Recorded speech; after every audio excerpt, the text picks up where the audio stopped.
This fly that I'm about to tie is a Scotty's McFly, and up here in Algoma country, it probably our most productive fly this past week. Really incredible how the fish respond to it. And anyway, it starts with a Mustad 9671 hook in size 4. It's a 3X long hook, kind of perfect for it, but a copper colored cone head, can be tungsten, can be brass. Anyway, this fly has to be durable. It's going to take a beating, and so a couple things to add a little weight to it, make it more durable. I'm using .02 lead-free wire, and I'm going to take, I don't know, 10, 12 wraps of that lead-free wire around the hook shank. So what I like to do to make this really durable, I'm going to take a little bit of super glue. I've pulled the cone head back. I'm just going to touch it to the shank behind the hook eye. Move the cone forward, then quickly slide those wraps up into the back edge of the cone. And super glue sets on pressure. And so you just keep the pressure on there for a little bit. Super glue sets, and it allows you to wind that little tag end in. And so we basically wasted no lead-free wire wrap, which can be a little hard to find, and helps to stabilize the bead, add some weight. Thread is kind of, the color is important. This is chartreuse, 140 denier, good strong thread, but the chartreuse really makes the Scotty's McFly pop, if you will. Tail of the fly is going to be white marabou. Just going to kind of cover up those wire wraps and make a little ramp down to my hook shank. I'm going to grab two marabou feathers. Now for this tail, I like it fairly long, maybe like a full hook and a half in length. I do like it long like that.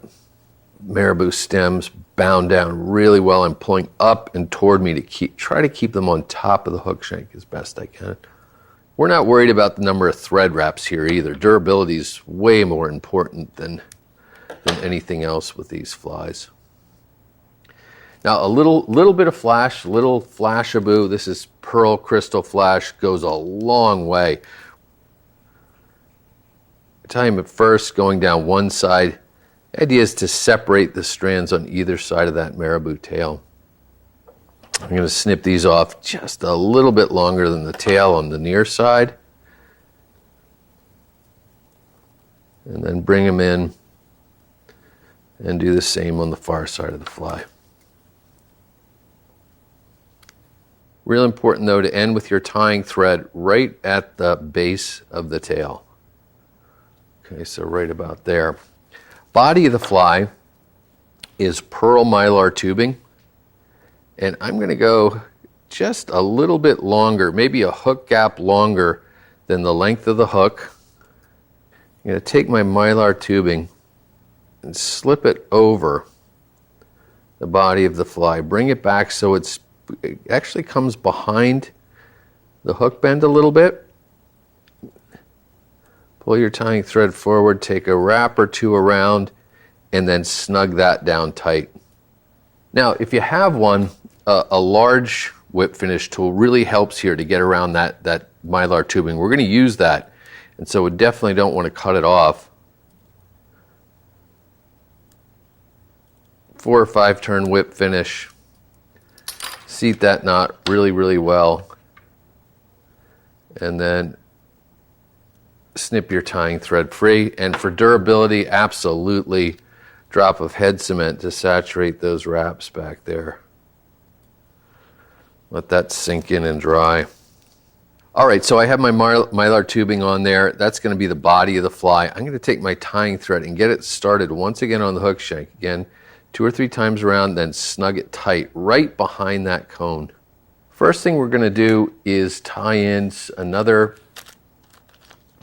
I'm only going to go with a single here for the wing, just another white marabou feather, and I'm going to go about halfway down the tail. Let's call this the wing of the fly. Get that lash down really well. Snip the excess off close. The nice thing about this fly is You can be a little messy with it, and it's still going to work just fine. One of the things that we've noticed in fishing this past week is how the orange on this fly shows up incredibly well underwater and gets them all worked up and ready to eat. Going to get that maybe not quite as long on that orange. Treat it more as a throat rather than a wing. Snip the excess off. And then I am going to go back just a few more strands of crystal flash.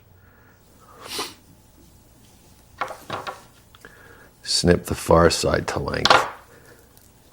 And I'm going to get those, make sure everything is locked down really, really well here.